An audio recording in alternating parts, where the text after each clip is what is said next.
Bienvenue sur ma chaîne. L'Argentine a battu le Canada 2-0 pour débuter la Copa América jeudi.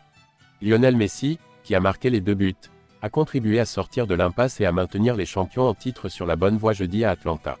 Avant de continuer, prends le temps de souscrire et appuyer sur la touche de notification pour les futures vidéos. Les champions du monde, favoris pour remporter le championnat continental pour la 2e fois consécutive, démarrent en beauté leur été américain. Après le refus du but, l'octuple Ballon d'Or célébrait toujours la victoire de son équipe et l'autre, le plus important, le meilleur récipiendaire de la Copa. Il s'agit de la 35e participation du génie argentin à la Coupe continentale remportée en 2021, qu'il souhaite porter à nouveau le 14 juillet à Miami. Pour ce faire, les champions en titre affronteront une rude concurrence, à commencer par le Chili dans 5 jours. Messi n'a pas marqué en 2-0, 0-0 contre le Canada. Le joueur de 36 ans a dépassé le Chilien Sergio Livingston, détenteur du record depuis 1953, qui a disputé ses 35 matchs de coupe, avec seulement 2 tirs, 65e, 79e. Difficile cependant pour lui de rater le lob à chaque fois. Cependant, dans la ville américaine d'Atlanta, de nombreux supporters argentins célèbrent leur idole à chaque ballon.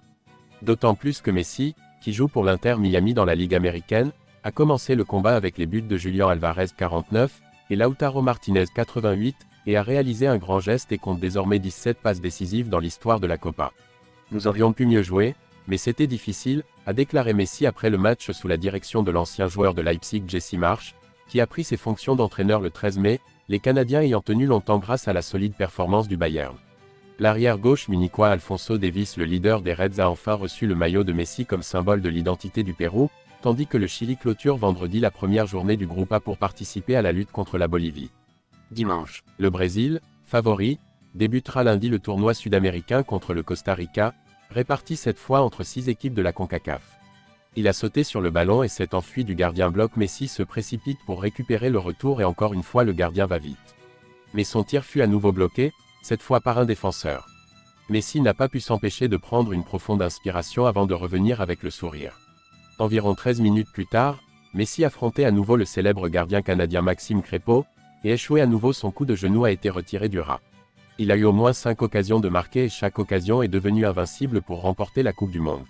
J'ai eu de nombreuses situations où j'ai grimpé, nous aurions dû contrôler le match plus tôt et nous calmer, a déclaré Messi après le match. Je suis heureux de cette victoire et de commencer cette série par une victoire.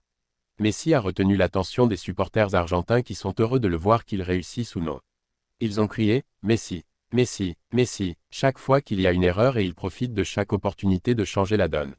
Messi est entré dans l'histoire de la Copa América jeudi en devenant le premier joueur à participer à cette match de la Copa América lors de sa 35e titularisation dans le tournoi. Nous savons que ce sera un match difficile et que le Canada sera une équipe difficile à affronter, a déclaré Messi. Ils étaient physiques. Surtout en première mi-temps. En seconde période, nous pouvons nous améliorer et être meilleurs. Messi et Ángel Di María, qui ont joué 36 ans dans l'équipe nationale argentine, ont déplacé le but de l'équipe au début du match, dans la première moitié du match, ce qui a finalement échoué. Messi a raté un coup franc dans les 10 premières minutes du match avant d'atteindre la finale. Di María n'a pas tardé à perdre le ballon après un vol et n'a pas pu tirer après avoir reçu une passe de Messi.